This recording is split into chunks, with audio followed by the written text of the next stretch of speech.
What's up, you guys, and welcome to the very first episode of my own podcast, which we are calling it My Gamer's Opinion, where I give you my opinion on all things gaming. How's everyone doing? My name is Kotetsu here, and today we're going to be going over a lot of the stuff that was going on this past couple weeks. I'll try to get into everything, but not too much stuff so we don't go on for too long. My dog's scratching at the door because he's trying to get in. Yeah, let's go ahead and get into it. But before we do, what I would like to do, if you guys see the little gameplay footage, I don't know which way I'm pointing at. I think I'm pointing the right way. I think it's this way. We're gonna point this way. If you guys see the gameplay footage that's playing right now, if you guys like to see that, if you guys like the format where I have gameplay just playing here while we're talking about stuff, then we'll continue to do that. But the game we are playing here is going to be Guardian Tales, which recently came out October 3rd. It is a free-to-play game, and you guys could just jump on in and just enjoy. I've been enjoying it a lot lately.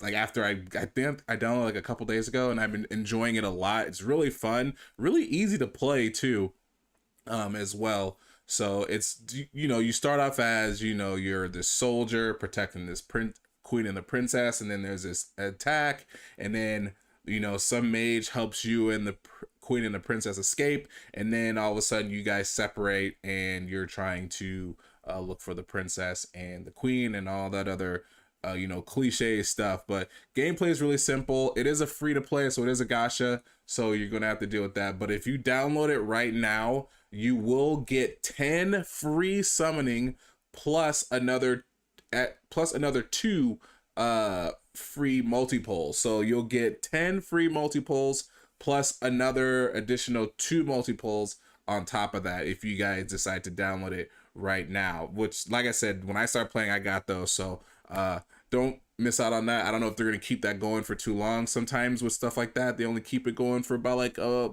little while after launch. But if you guys want to go check that out, go do so. It's free. Like I said, you get a nice 10 or let's say 30 multi-polls from that, and some pretty cool weapons to get you started on the game. But that's enough of that. Without further ado, let's go ahead and let's get into the stuff that's been going on this week. So the first thing I do want to talk about, well, before we go into that, let's kind of talk about the format. I'm going to be going over some quick little news things during the week, and then I'm going to talk about 2 big things after that, and then we're going to go into a discussion topic where you guys can also feel free to drop in anything, any comments down there as well during live or post, whatever you guys want, just so we can kind of get the discussion going between you guys, and I'll piggyback off what you guys say as well. So this is full interaction between you and me during this conversation while we talk about the discussions. But anyway, let's get into it. So the first thing, I have my little list here, and then like I said, this is the first episode. I'm going to work out any kinks along the way. Make this a lot better and a better experience for you guys, so you guys can keep on coming back and watching me do this. So anyway, let's go ahead and get into this right now. So the first thing we're going to talk about is Stadia. So the Stadia, I think it was last week, Google Stadia, after about, let's say, 3+ years, they're shutting down their services. I couldn't really find out the reason why. I'm assuming because they were losing a lot of their, well, usually when it comes to shutting down services like that, it usually has to do with how many accumulating players are actually using their services. When it comes to anything like that, if it's like any live stream services, free to play mobile services, stuff like that, they just don't get enough traffic. So of course they have to force to shut down. But they did say that they did mention that they're going to give out refunds. Now I'm not sure if that's going to be for the entire package, like their controller and all that stuff, or they're going to refund the services, because there is like a couple services that people who do subscribe to their Stadia, they have a couple of services that they do provide. Now I did try out the Stadia, and like I mentioned, and I wish my friend Chichuki was in here because he always teases me about this because I mentioned I was gonna get a Stadia and then I didn't. But he holds it over my head. He always talks about, you got a Stadia or whatever. But I'm like, dude, I didn't get a Stadia. But I did try it, and when it comes to streaming games, the only it's a great cloud gaming is such a great concept, right? It's an amazing concept. You buy the game and it's not even in your it's not in your storage. You don't have a physical, it's in the cloud. So you can just buy it and it's always in the cloud. You can always access it and you'll be able to play it.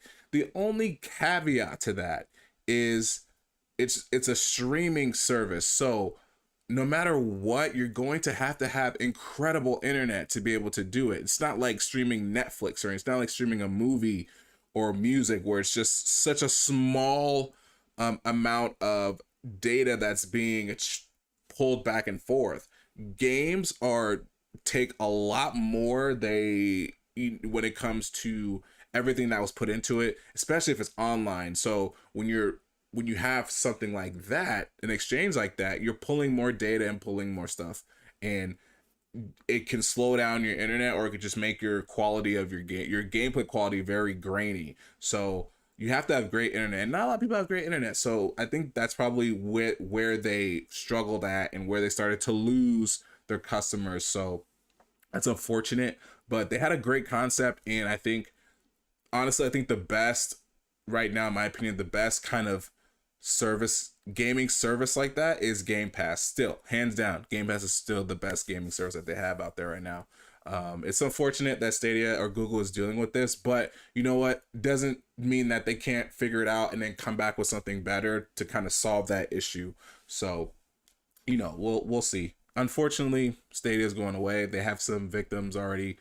The game's being taken off the service, I think, and I think they're going to be ending their services officially. They'll be going away, I think, next year sometime. I think January, but that's unfortunate. Next thing we're going to talk about is the Overwatch 2 launch. Now, I have an Overwatch fan here in the comments who does play Overwatch, and I played Overwatch day one, and I absolutely loved the game. It was really fun. It was a great concept, a first person kind of party type of game. It was really a great thing. And I should have had you on, man. I should have brought you on here. We'll definitely get into that, get into it. But there was so much hype around Overwatch 2, and then the fact that they made it free to play was just great. If you have data from this will suck. So if you have data from the first game, you have access to all the original heroes. But if you're fresh coming in, then you only have access to a small amount. I don't know how many, because I have the full game, the full first game, so I don't know like how many characters I would have had if I didn't have that. But when I heard it was coming out, I was really excited. Free to play was really cool. When the game did launch, they had a huge issue, what is a DDoS, which can definitely put a wrench in a lot of things if you ever have a DDoS attack. And that's what they were dealing with for the first like couple days, where people were not able to get in at all to their services. Now, when they did fix that, people were getting in, but it was such a huge wait time.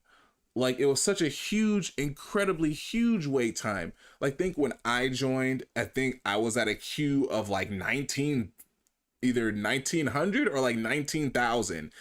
And that's not really the best. Like, that's not the, we get it. A lot of people are waiting for this game, want to get into this game, but especially after that attack, even before that attack, you kind of have to anticipate. And this kind of goes back to what I like to talk about when it comes to betas. Like, if you have a beta, you have to anticipate how many people are going to be playing your beta, and then double that amount that you anticipate of servers or whatever you have to do to make sure everything runs smoothly. Especially if it's a launch. If you're launching something, you have to do that. I'll show it. It was blocked, but you know what? It's from frustration. I get your block. It's not a big deal. You're fine. You're good. You're good. You're good. But Yeah, I have it like I have it on there. So what is, oh, it's like showing caps too. I don't know what's going on. I forgot I even had this, so it's not a big deal. Um, what was I saying? So, especially with a launch, you have to make sure a launch goes smooth. Now I know you get attacked and things kind of get thrown off the rails, but even before, you have to anticipate a lot of this stuff. And that's what happened to Overwatch 2. It was just an it was a unfortunate launch for them that they had to deal with that kind of stuff. And even with like migrating accounts, like when I tried to migrate my account, I've never heard of this. I never heard of a account account merge queue. I was in an account merge queue. Like I've net like really like merging my account. I'm in a queue for trying to merge my account. Like that shouldn't even be an issue. It should be instantaneous. Once you have my account, it should be cool. His account, he has a battle.net account and he's trying to merge it with his Sony account. So okay, cool. We'll just boom, his battle.net is going to be absorbed by Sony because he has all of this stuff on Sony. So now he has his Sony and his battle.net. Cool. It's finished. Like I shouldn't be in a 9,000 queue wait time for merging an account. So there was just a lot of things that went wrong with this with this in particular, and it's very unfortunate that happened with Blizzard. They're already dealing with a whole bunch of other stuff out, internally with their stuff, with accusations. I'm not going to get into that. I could have talked about that, but we're not going to talk about the accusations on what they're dealing with right now. We're just kind of going to just skip past that, and we're going to we're going to move on. No, 1,000 Star, you are good, bro. I get it. I get it, dude. Like I have my moments when I rant too. Sorry, I'm just like fixing something on this side for me. I apologize. Give me like 2 seconds. This is a horrible etiquette. This is horrible etiquette. Horrible podcast etiquette. All right, here we go. Sorry. Horrible podcast etiquette. I'm sorry. And I have my notes over here too, so I got to look at my notes. But anyway, thank you guys. Well, okay, let's talk about the battle pass. I think the battle pass is actually good. Like they got to make money. So I think battle passes aren't doesn't really hurt. I mean, for me, this is just for me. If there's a free to play game, I would honestly rather have a battle pass than a gacha. And here's why. Here's why I would rather have a battle pass than a gacha. I'd rather have a battle pass because I can spend money, right? I can spend money on something. If I spend money on a battle pass, I'm guaranteed to get everything on that battle pass if I just work. That's it. All I gotta do is play, right? I play, I get the points, I get everything on the battle pass. Cool, I'm done. Yeah, I would rather have a battle pass than a gacha or a loot box because I hated loot boxes in Overwatch, the first game, because I was a Genji main and a Hanzo main, and I would get loot boxes and I would never get the stuff for them. I get stuff for everyone else, but I never get stuff for the characters that I used. And for a game that I already paid $50 for, and I gotta do a loot box, like that's horrible. Like especially if like the loot boxes, we had to pay for them for a minute, and they stopped that real quick. I remember when EA did that with I think it was Battlefront 2. Yeah, I think it was Battlefront 2. EA did that, and then they got so much crap over it. EA like said, nope, we're not doing battle passes anymore or loot boxes anymore. So they got rid of that. They kind of still have them, but they're like free to play stuff. So it's kind of it was like you earn it and then you know that's how it went. But I'd rather have a battle pass than a gacha or a loot box in any kind of game. In any game. I wish the games I play on mobile now had battle passes instead of like loot boxes or instead of gachas. Honestly, I'd rather have that.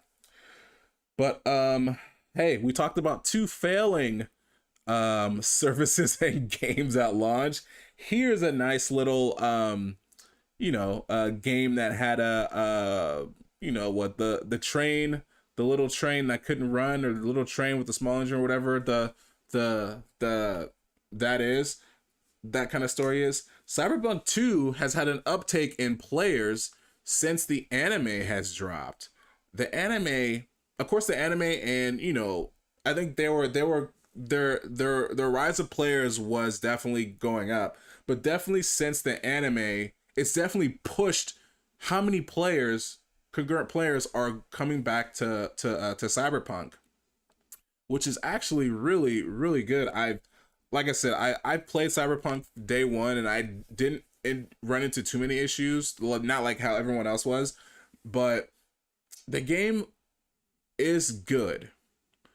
It's just one of those games that say, hey, we're going to take you to the first beginning part of the story, but then after that, you're on your own. And they let you, the world is so big that it's too big to not have any direction, but still, it's a really fun game to go out and just get lost in. It's an incredible game to get lost in. Definitely, you will get lost in the game if you haven't played it. But Cyberpunk has definitely boosted their current players since launch, and definitely since the anime. The anime has definitely helped. The new DLC announcement has definitely helped, because they've been talking about that for years, that they're going to add more content. And I haven't seen the anime yet. I've been told great things about the anime, and definitely because of the anime, I think they said they hit at 1 million players now in the game, which is great. That's always a great number for a game like that, to have over 1 million players, because that means that either players are coming back, or players who've never played the game, who've seen the fixes in the game and watch the anime, are like, okay, maybe I can excuse me, maybe I can give this game a shot, or maybe I'll give this game a shot again, and they're seeing their player base go up. That's always a great thing to have during something like that. Always a great thing to have for a game like that. So I'm really, really happy that CD Projekt Red is definitely I'm not gonna say they're out of the red, but they're not in like the dead red. They're not dead red. They're like a nice red, probably. They're not dead red.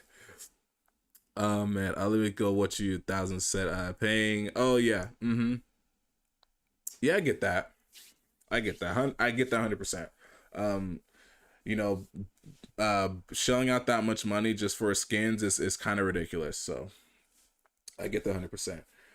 Next up, if you guys have not played Elden Ring, which is to me probably the best RPG of this year, is Elden Ring. Definitely a game that came out of left field for me, and I 100% love Elden Ring. Recently got an update, which is leading to believe that the game will have DLC in the future. Now, like I said, Elden Ring is still one of my favorite RPGs of this year. Like, I enjoyed Elden Ring. It was a game that I literally said, because I'm not a Souls-like player. I played games like Neo and Bloodborne, but I've never like fully invested in them, right? So then when Elden Ring dropped, I was just like, well, I was going somewhere when I think I was gonna go to work. I was gonna go somewhere. I think I was gonna hang out with my cousin or something like that. And I remember it came out, and I was just like, you know what, man, I'll give it a shot. It looks cool. The game looks great. I'll give it a shot. So I remember buying it and playing it, and the first thing I said to myself is, okay, I already know this is gonna be a Souls-like game. I'm gonna have trouble. How can I get stronger right now? And I watched a guide that literally took me through to how to get stronger early, which made my gameplay experience so much better, which made me enjoy the game a lot more, because I put myself in a situation where I can be strong early. So then when I get to those points where I need to be strong enough, I was already there, or I just needed to take a little more extra steps to get there. So that's why I finished Elden Ring. It's a nice difficulty, and it's a nice frustration level. Like, there's certain games that have a nice difficulty and a nice frustration level. And I think that Elden Ring has that if you plan ahead of time when it comes to building your character and going on these quests and doing stuff like that. Like I think I did all the quests in the game. I'm gonna go back. I want to go back and play, but I think I've done almost all the quests in the game to get like the good weapons. So I'm on my second playthrough. So when I do my third playthrough, it's just gonna be really good. But yeah, I've enjoyed the game so much. But anyway, I digress. Let's get back to the topic. The excuse me, my gosh. Before that, let me get some water. Whew, I've been talking. I haven't got any water yet. All right. um, the idea of having DLC for Elden Ring is such a great thing because the game is already so massive and such a great game.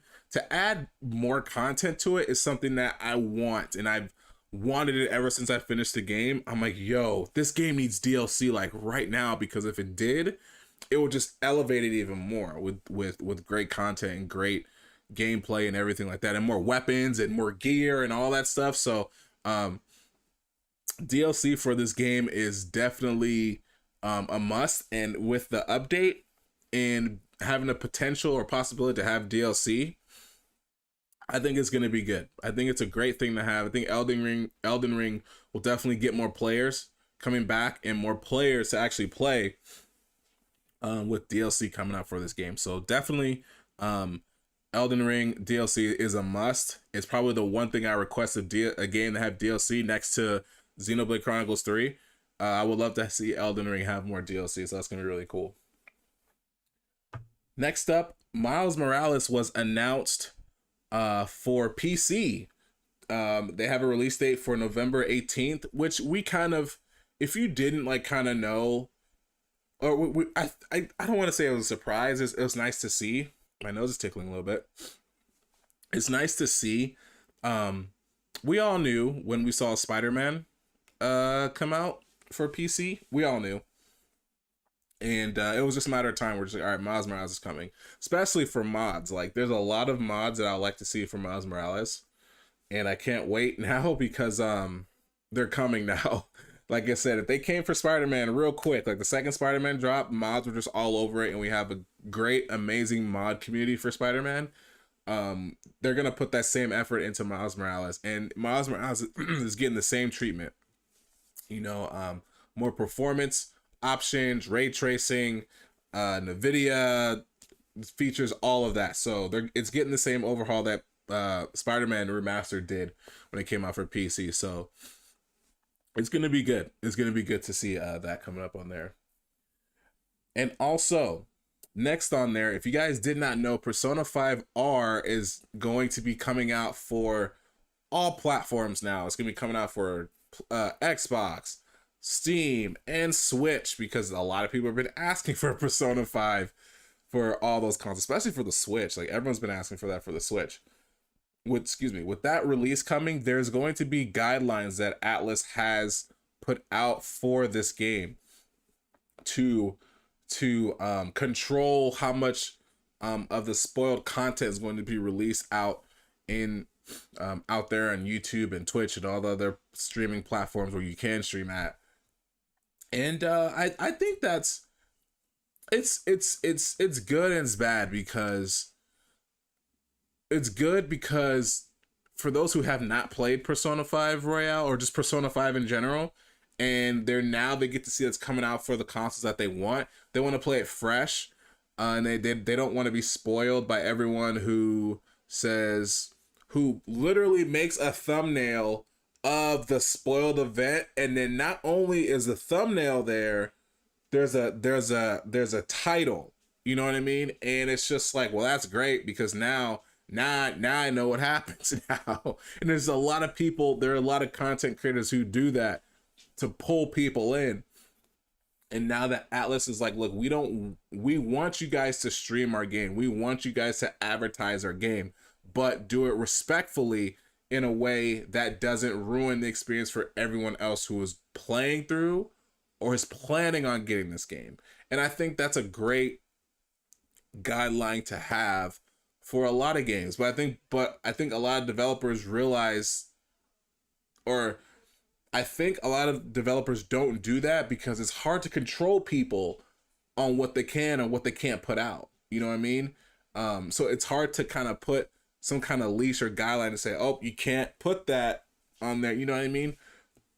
So, but at least Alice is trying. They do respect the fact that people don't have this game yet, or they want to play it and they want to go through with a fresh experience. And Atlas is trying to make sure that those people can have that experience now because of the internet and all that stuff. If you guys see that this went black, I was idle for a second because I had to go do something.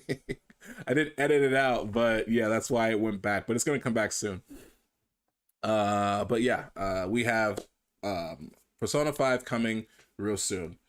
Now, before we get into our next two big topics that we're going to talk about, I am going to take like a 2-minute break. But for those who are still here, thank you for still hanging out with me. We are getting to the meat and potatoes of everything, and I will be right back. So make sure you guys keep it locked here. We'll be right back.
Oh, all right. We are back now. I was talking, I didn't unmute myself. Let me know if I'm not muted. I think I'm good. I think I'm good. I just heard myself. I'm good. Um, I like start talking. I'm like, wait, I'm not unmuted yet. All right. Thank you guys for sticking around, man. Do appreciate it. Like I said, it's the first episode. I'm going to work out everything. The video just started over again, so it's all good. We're gonna work out all of these kinks as we go on through next episodes. Everything's gonna get better as we continue on. But let's finish off this with these next three things we're going to talk about.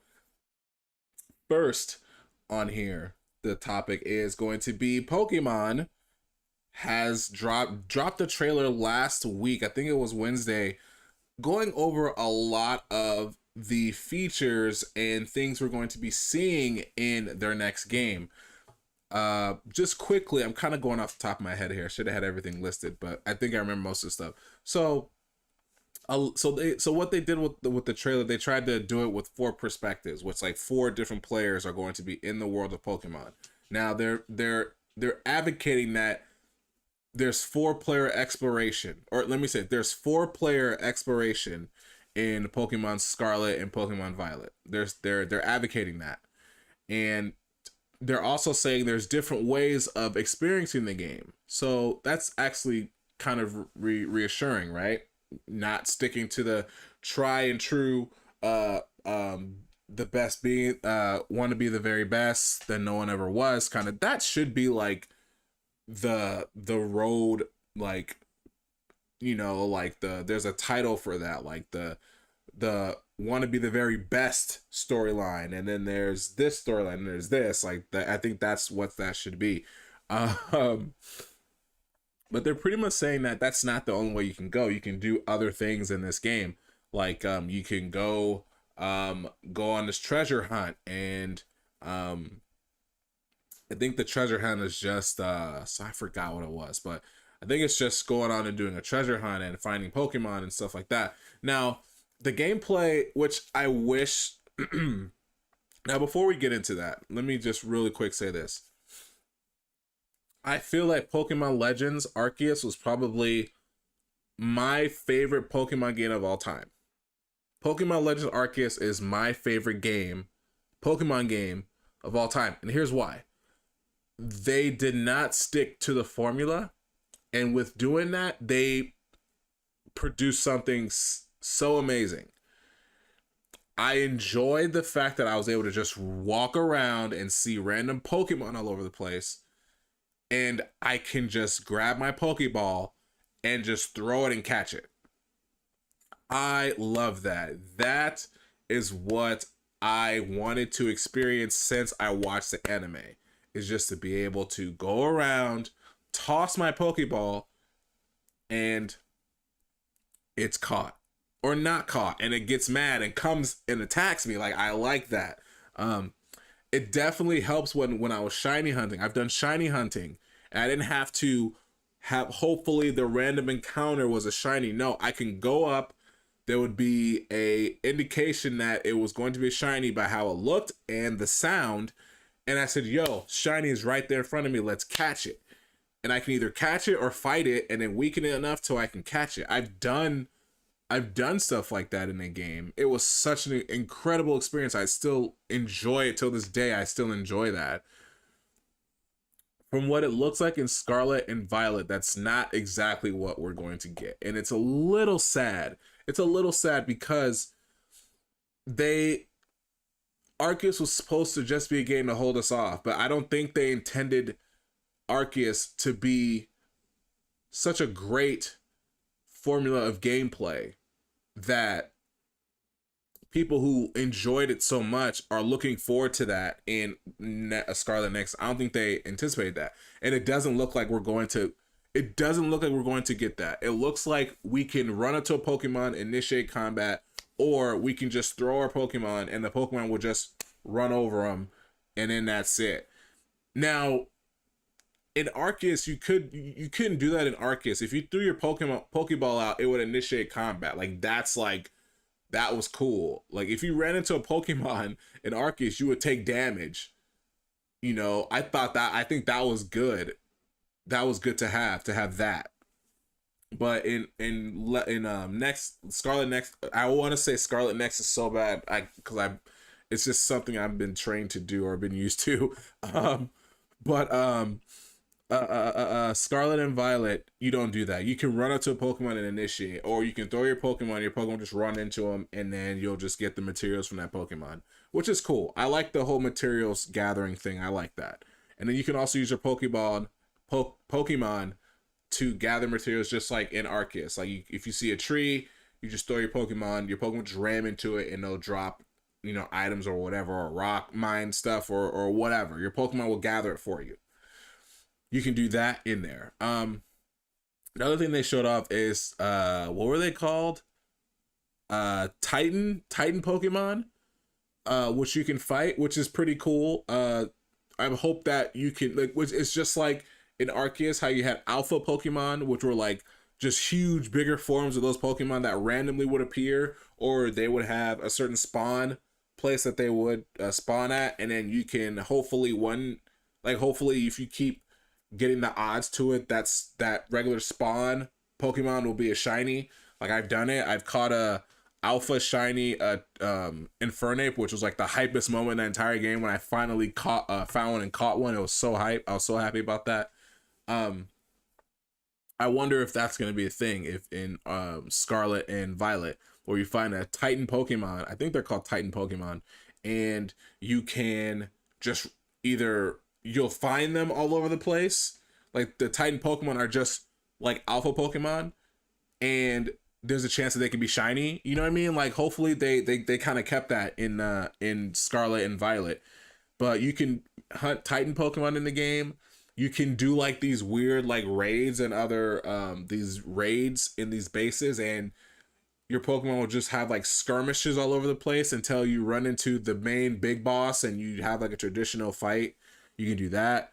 There's you can actually go on the path of being the best Pokemon trainer ever. The cliche gameplay for Pokemon. You can do that.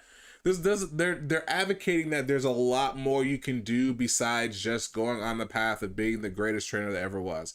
Because we already know how that's going to play out. Like everyone who's ever played Pokemon knows how that journey plays out. You're going to be the best. You beat all the gym leaders.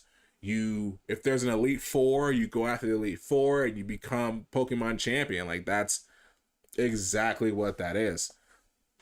But they're now advocating that you can do a lot more than just that. And there's a new gimmick which is called crystallization. I think no, it's not like a crystallization.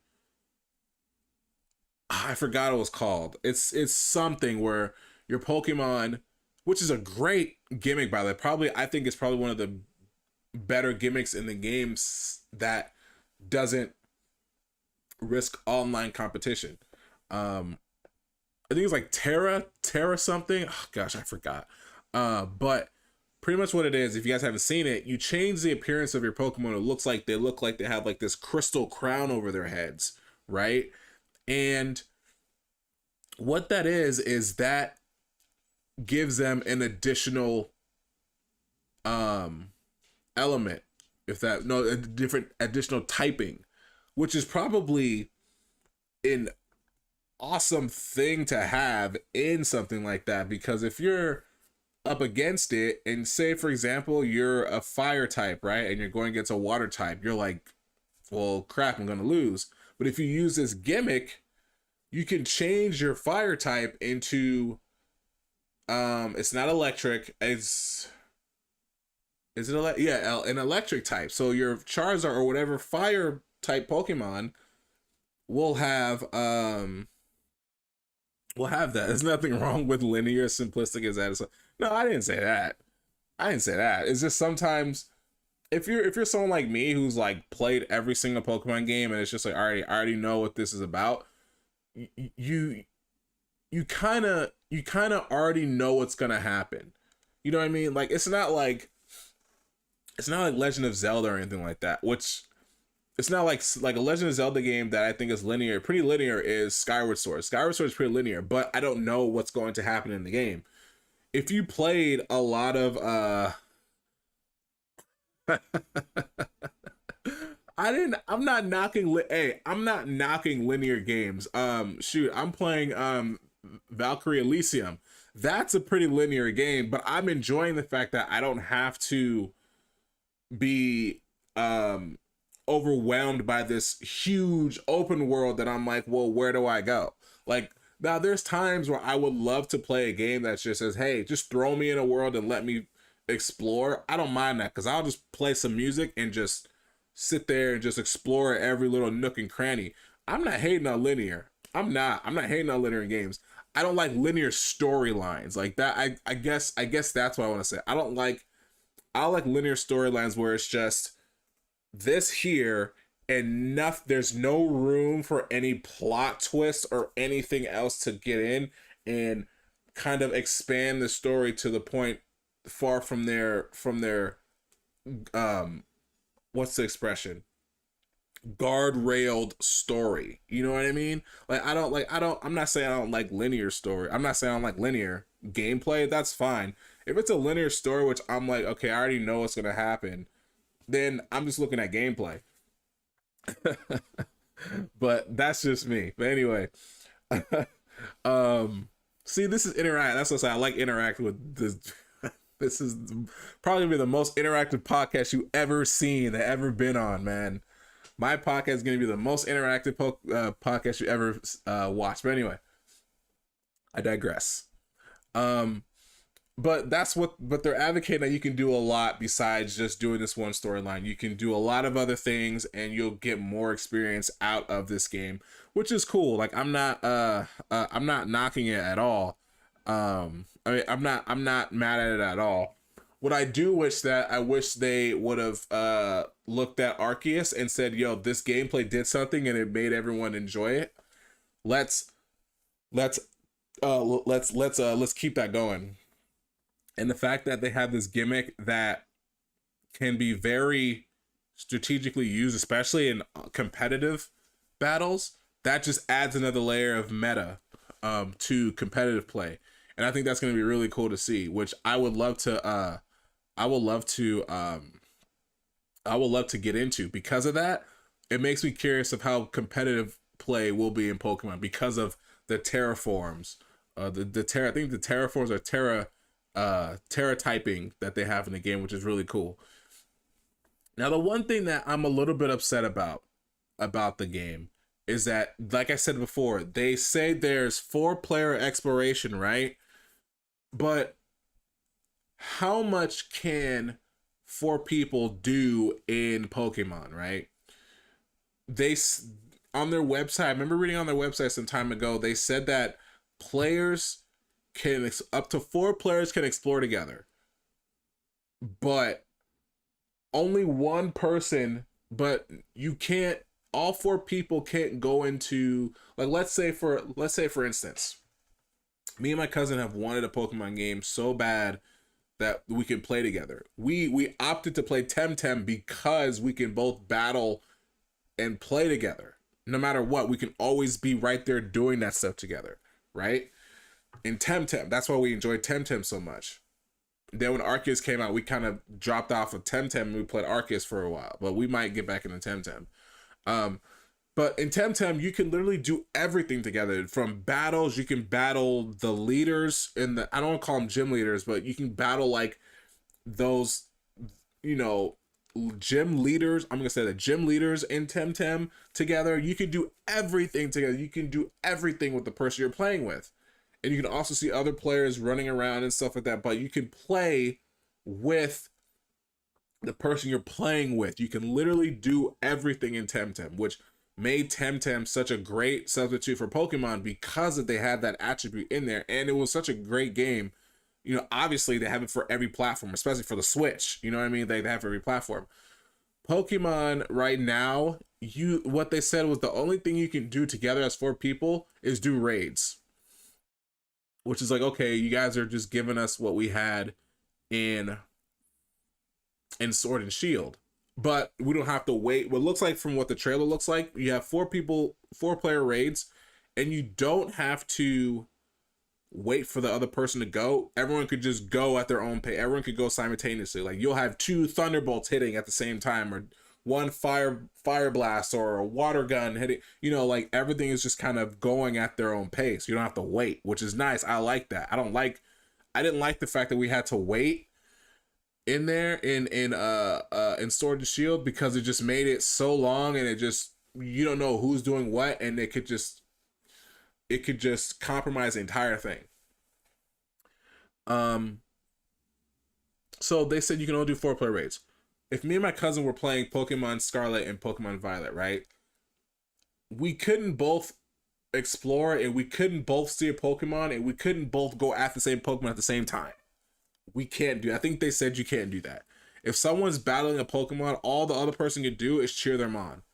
Like, that's kind of sucky. That kind of sucks. But at the same, I kind of get it, but at the same time, I wish that it was done a little bit differently. Like, I wish that it could have been something where it's like, hey, I need help with this Pokemon. I can't catch this Pokemon for life for me. All right, yeah, let's both do it. I have this Pokemon. I'll help you. So one person helps this person catch this other Pokemon. Like, that could be a thing. Or what if 2 people went after a Pokemon, or what if 2 people battled a Pokemon right at the same time? If one person wanted to catch it, they could, right? Easy. Right? Easy. They can, like, one person can say, hey, I'm catching it. Another person say, all right, cool, I'm going to catch it too. Or one person say, I'm catching it. The other person say, yeah, go ahead and catch it. right? There can be like a system where it's like, hey, this person's going to catch it. Are you going to catch it? Or what are you going to catch it, or are you just going to leave it alone? Right? You can do that.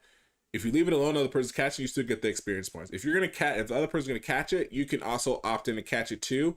And then they can like somehow like mess with the shiny odds there, which is like, okay, this person might have a higher chance of getting a shiny than this person, or they might have the same exact chance of shiny luck than the other person, right? And it'd be cool if like they both catch it and they both get shinies. Like that experience would be so dope, right? But you know, there could be complications in that as well. I'm just very talking in a very simplified manner when it comes to that. But let me get off that multiplayer stuff. I was a little bit upset about that. But anyway, and then also earlier this week, we have a nice little trailer update video where it has this influencer in the world of Pokemon Scarlet and Pokemon Violet, where she talks about all the different news that's coming and stuff. And then within that, they had one today, I think it was today, and they revealed a new Pokemon, which is called Bellibolt, which is obviously an electric type Pokemon, which looks like a very like squishy kind of Pokemon. If you guys go look it up, Bellibolt, you guys will see what it looks like. That was the new Pokemon reveal in that kind of live stream-esque kind of feel. So Belly. Yeah, the Pokemon's called Bellibolt. That's the name of the Pokemon. Uh like Belly movie. I don't know about that. I don't know if people know about that. Only hip hop fans know about that movie. Only hip hop fans know about that movie. With Nas and DMX, only hip hop fans know about that. Old school, real hip hop fans know about that. let me change it up. Real old school hip hop fans know about that. But anyway, let me digress from that. But yeah, that's what we got from Pokemon. We got some new information last week, of more gameplay information last week, and we're getting this new kind of update kind of video thing that they're doing. And today's update video thing that they did, we got a new Pokemon, so that's pretty cool. Next up on these discussions or these topics, Mario, the new Mario movie teaser released last week. I think it was Thursday.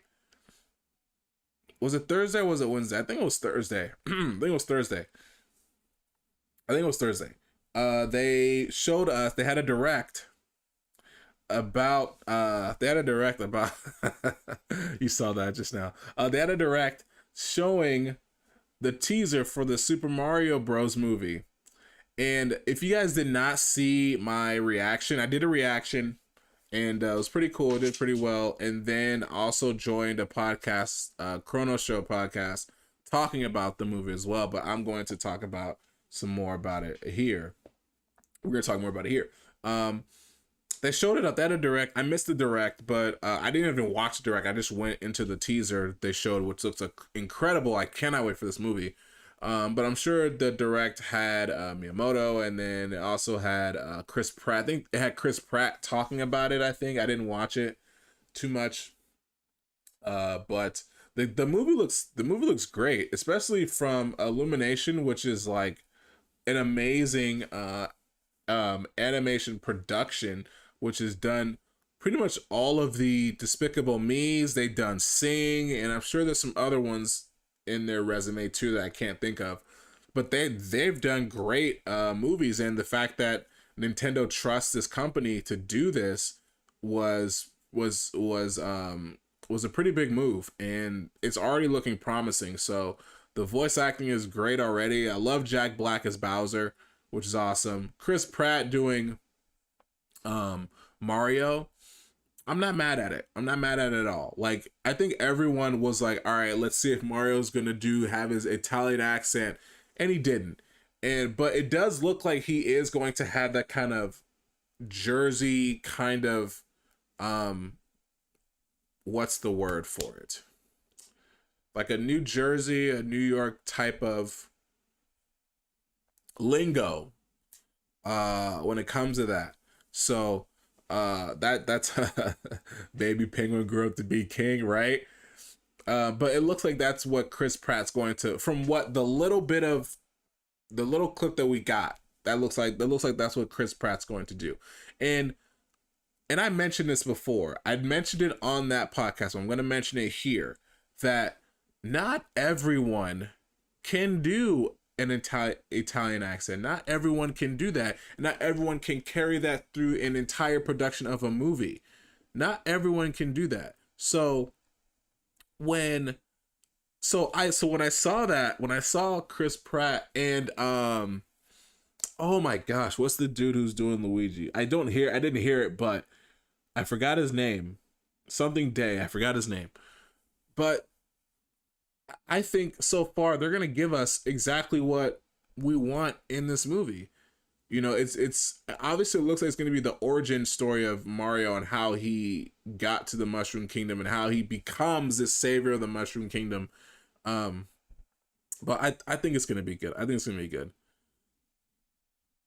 You didn't want to actually hear Mario in the Mario movie? Well, actually, Martinet is actually going to be I keep saying Martinet is actually going to be featured in the movie, but we don't know who he's playing. But it's just going to be like a nice nostalgia thing that everyone who's been a fan of everyone's been a fan of Mario 64 because that's when he first came in, is going to hear his voice in the movie. So we're gonna hear it somewhere in the movie. But that's kind of my take. I've talked about it so many times, but that's kind of my take on it. And I can't wait for it. I'm actually excited for the fact that Chris Pratt is voicing Mario because I think he's a great actor, and I think he does bring character to a lot of the voices that he has done. That's just my opinion. And I think, and just the cast in general is going to be great. I can't wait for it. It's going to be amazing. It's going to be a great time. So, yeah, I can't wait for the movie. I think they said April 3rd is when the movie's coming out next year, April 3rd. And that kind of, I was talking to someone at work too, we're talking about it, where we said that might coincide with the Super Mario World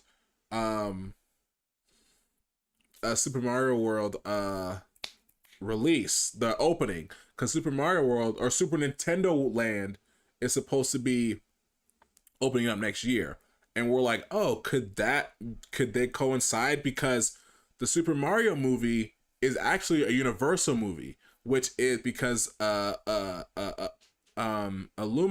did I just say? What was it? Illumination? They're actually under Universal.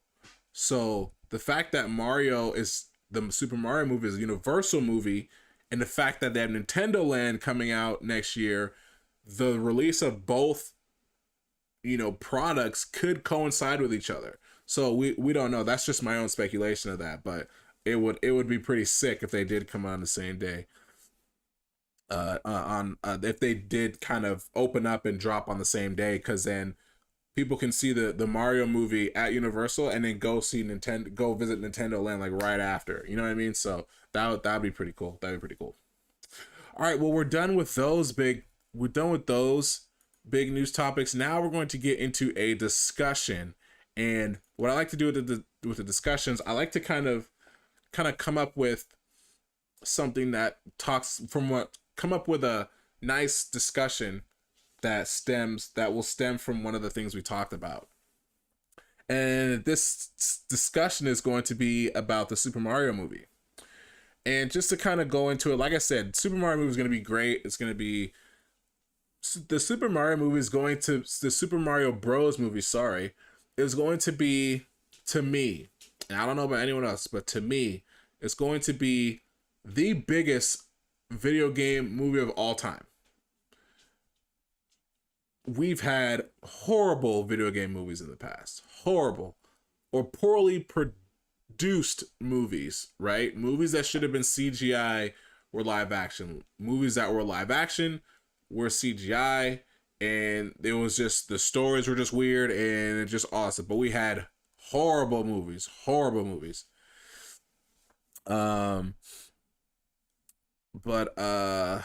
Yeah, we've had bad, we have bad movies. We had bad movies. Um, but Pokemon Detective Pikachu have brought us back. Detective Pikachu and Sonic have definitely brought us back from that because it seemed like they really stuck with the formula and didn't try to do anything Hollywood with it. Pokemon was a live action, but it worked really well live action. Same with Sonic. Sonic was a live action. It worked really well live action. At first, it didn't work because that horrible model they had was just horrendous. It looked like, I say this all the time, it looked like a Who from Whoville. Sonic looked like a Who from Whoville. And it was so funny that if you watch the Chip and Dale movie, that Sonic was featured in the Chip and Dale movie, which made me laugh so hard. I laughed so hard when I saw that. And the fact that they were able to get that was just too funny. Um, and now we have the Super Mario Bros. Movie, which, like I said, is going to be the biggest video game movie of all time. Like, Super Mario movie is going to set is now, like I said, Detective Pikachu and Sonic definitely raise the bar, but the Super Mario Bros. Movie is going to set that bar, and whoever else takes on a video game movie has to meet that bar now. That's how I feel. Any other video game movie that comes out, either something that could be CGI or something that could be live action, has to meet that bar. Once Super Mario movie comes out, I'm telling you, Super Mario movie is going to be the biggest video game movie of all time, and it's going to set the bar forever. Either you meet it or you exceed it, but you can never go under that bar once the movie comes out. No one will ever go under that bar, because if you do, you will always be compared to the Super Mario movie. Detective Pikachu and Sonic don't have to, because don't have to really meet that bar, because they kind of set up the bar, so then Mario can say, all right, I'm going to plant the flag here. You guys gave me the stepping stone to get here. I'm going to plant the flag, and now everyone has to meet up with this flag. If they don't, everyone is going to compare it to me now. You guys are good. You guys helped me get here. But everyone else who has not done anything yet since I've come out has to meet this bar or has to exceed it. I think that's what's going to happen. That's what's going to happen. Now, and I'm saying this I'm going to be very optimistic about this. Very optimistic about this.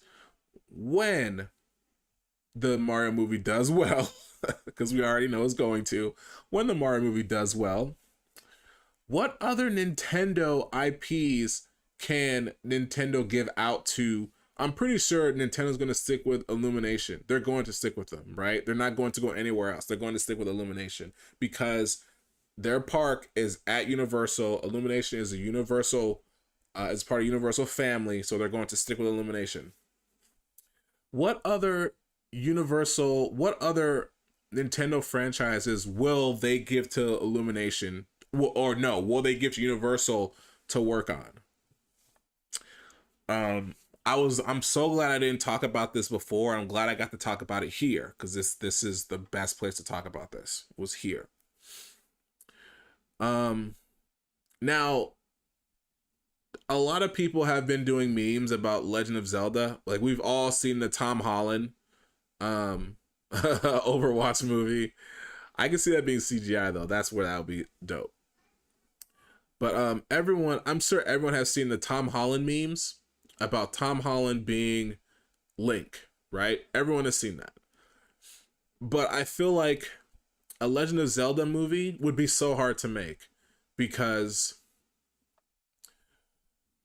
okay, the Super Mario movie, right? Mario talks. Everyone knows Mario talks, but we never understood what he says, but we know he talks. So there's already been established that everyone in the world of Super Mario can talk. Even the protagonists, the main two protagonists, which is, people will probably disagree, the main two protagonists is Mario and Luigi. They both talk. We just don't know what they're saying, but they do talk. So the lore of them talking is apparent. So then they can go in any direction they want. They can say, oh, what? When they talk, they were talking Italian. Well, how do you know that how do you, they can spin it like this. They can say, oh, well, how do you know that they're not talking Italian now, but we're just playing it to where you can understand what they're saying, right? Like, how crazy is that? Someone can say, oh, well, they speak Italian, and then someone else can say, yeah, but how do you know that they're not just playing it to where we can understand what they're saying, but they're not speaking an Italian accent? They can play that. They can play that card. But like I said, Mario, the lore of Mario is not destroyed because Mario talks.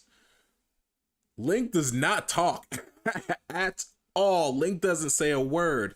He has expressions, right? In every game he has expressions. From what I played, he has expressions. He does not talk. How can, like, yes, Zelda would be the next big movie that they would do, but how would they do it? The only way they can do it is how they did it, like Breath of the Wild, is that dialogue goes around Link, but it doesn't destroy it doesn't destroy the dynamic between Link and another character. Right? There can be situations where Link is just listening a lot of the times, but he's interacting with the other person through his expressions. Like, there's a way you can do that. You can do something where you can have everyone else interact with Link, but Link can respond through reactions. And they can do it by, hey, they can say, hey, you know what? We have to do this and we have to go in here because this is the only way we can get this to work. And look at Link, and Link kind of does this. Link does this wrestling, really? And then someone says, yes, I know it's a difficult task and it's only us two, but we are the last people who can do it. And then Link just kind of says, huh. It has expressions like, all right, let's do this. And then someone else can say, that's what I like to see. It can definitely roll off like that. Like, Link can have interactions, but he can't talk. He can just do it through expressions. And that, through those expressions, the other person who's interacting with Link can just feed off that. And then Link's expression can produce more dialogue from the other person. Like, that's the only way I can see it doing it. Like, I don't think they would risk destroying the lore of Link not talking, because it would be a Pikachu moment. Like, has anyone seen that one of the latest Pokemon movies where Pikachu talked to Ash? That was like probably the trippiest thing that they could have done. I don't know if that destroyed a lot of the lore for Pokemon with Pikachu, but I mean, yes, Pokemon couldn't talk, but it was the fact that Pikachu talking is something that was kind of would have destroyed a lot of the stuff. But I'm reading what Thousand Star said. Mario movie is going to sell like crazy. Yes, it will, and we'll have mixed feelings like Kingdom Hearts 3. And okay, no, I'm not gonna do it here. I have issues with Kingdom Hearts 3. I have a lot of issues with Kingdom Hearts 3, but I'm not gonna voice them here because this ain't the place to voice issues about Kingdom Hearts 3. That's not. This is not the place to do Kingdom Hearts 3. Voice Kingdom Hearts 3, because I have things about Kingdom Hearts 3 that I like to say. I truly do. But I mean, Legend of Zelda would be a great movie to do. It would probably be the next big Nintendo movie they would do, but they would definitely have to learn how to create dialogue around Link to where the interaction is not just one-sided, it's two-sided. They would have to figure out how to do that. I think another one would be Star Fox. Star Fox would be another great franchise they can do. Ooh, this just popped in my head. What if Nintendo decided to do movies on franchise that can use a revival? Like, think about that. Franchises that can use a revival, right? Like Star Fox can be a franchise that they can use a revival. I miss Star Fox so much, which I hope that the only thing that we got to see Star Fox that was recent was from Starlink, the Switch version, where you can play it. That's the only reason why I got Starlink for the Switch, is because it was like I was playing a Star Fox game. That's the only reason I got Starlink for Switch. I'm pretty sure that Starlink sold way more on the Switch than it did on any other console because of that exclusivity that they got. I'm 100% sure about that. 100% sure that Starlink sold more on the Switch than it sold on anything else because of that exclusivity, which was Star Fox. And I would love to see Star Fox come back on the Switch. I would love to see another Star Fox game that's just based on, you know, the original OG Star Fox style. I would love to see a Star Fox Adventures 2 come out. Something, right? I feel like if Nintendo were to use the film industry to revive a game series, that's how they would do it. Star Fox would be straight up like Star Trek. Star Trek, Star Wars vibes. And that's great. That sells. Space exploration sells. And I think Star Fox would be great for that. What's another? Metroid is another franchise they can do that with. Metroid Dread, definitely. I have Metroid Dread there. Metroid Dread definitely brought back, definitely brought the awareness of Metroid back because of Metroid Dread. Definitely. If Metroid got a movie, it can work either CGI or live action. Live action probably preferred, but it can work either way. If they wanted to revive series, they can definitely use the movie industry to do that. They can definitely do that. They can definitely use Illumination to bring back Nintendo franchises that kind of been sitting on the wayside. You know, what else? They could, oh my gosh, Donkey Kong. They could definitely do Donkey Kong. Donkey Kong would be a great franchise to be revived. Great. Illumination is already great with the minions and how wacky that is. Donkey Kong can be that. 100% Donkey Kong can be that. And it'll be great if they did that. It'd be awesome. What else? What other franchise? There's just so many other franchises that they can do. Not just to say, hey, let's make a movie, but they can use that to revive a series to where people are asking, hey, when's the next game coming? You just gave us this incredible movie. Will we get a game? Then they can say, hey, let's go dip into that Mario movie money that we got. Let's go dip into that fund. That whole other building of money that we have for the Mario movie. Let's go take some of that and let's bring back a series now. Let's bring back Star Fox. Let's bring back F-Zero. Let's finally give everyone all the Metroid Prime games that they want. Let's give everybody Twilight Princess and Wind Waker. Let's give everybody that because we got all this money now. What are we gonna spend it on? Let's go do it on that, and then let's make a huge project over here and do that because this Mario movie money is definitely giving us that. It's definitely giving us that. They can do that. Nintendo has a great platform right now. I'm crying. Has a great platform to where they can say, let's see a response of a series that we haven't touched by making a movie. And we're going to give it to Universal because that's going to be our place to make movies. Illumination, Universal is going to be our place to make movies, right? They go on and they say, hey, we want you guys to make Star Fox because we've been planning on making Star Fox, but we want to see the reaction of it first. So can you give us a Star Fox movie? Sure, let's do it. They go in, they just go crazy with it, right? And they show Nintendo, here's what we have. That's perfect. That's what we want to see. That's perfect. Keep working on that. Keep making it extremely just amazing. Give us what you gave us for Mario movie. Give us that same energy you guys gave for Mario movie. They drop a trailer. Everyone goes crazy over Star Fox trailer. They got Fox voice, Falco voice, Peppy, Slippy, Rob, gosh, what's the dog's name? I forgot his name. But everyone just voice either new actors or previous voice actors and just make it look amazing. Give us the nostalgic Star Fox team theme. Give us the first run through Cornelia. Give us all that in that trailer. Just make it just hype. Bring the awareness up. Then when the movie drops, the movie makes just as much money, not as much money, but just as much money as a Mario movie.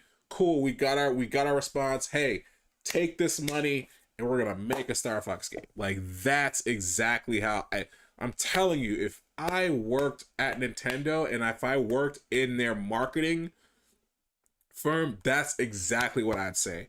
I'd say we have a place where we can make our movies now. Let's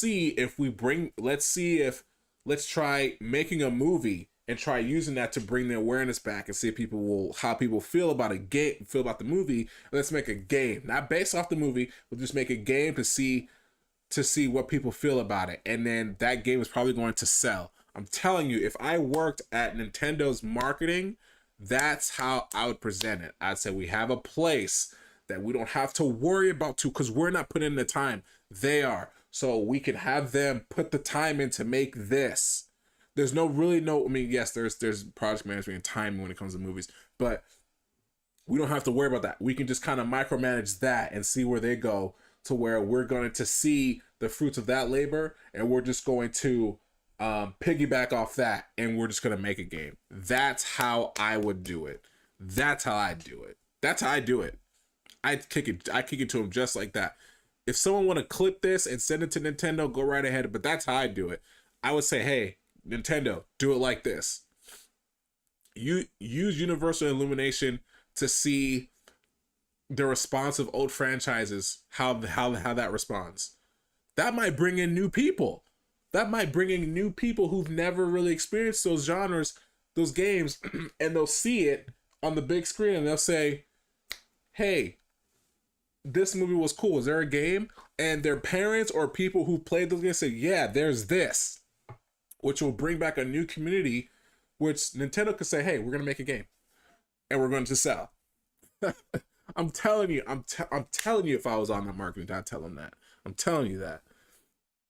Oh man, that's how I do it. That's how I do it. But yeah, there's plenty of franchises they can bring back. All right, Amber, thank you for coming. We're actually gonna end it right now, so I'm ending it on that high note. We're gonna end it right here, but that's what I do. That's what I do. But anyway, guys, that is going to be it for episode 1. I feel it was great. For me personally, I feel it was great. We're going to keep this going. I will let you guys know. I did make a decision. I said, okay, there'll be times where they might be live, or there'll be times where it'll just be a pre-recording. You guys will just watch it from there, and I'll be in the chat interacting with you guys too. But yeah, that's it, you guys. Hopefully you guys enjoyed this episode of My Gamer's Opinion. Make sure you guys like, share, and subscribe. Also, this is gonna go up post, so if there's anything you guys want to add or anything like that, you guys can drop it in the comment section below.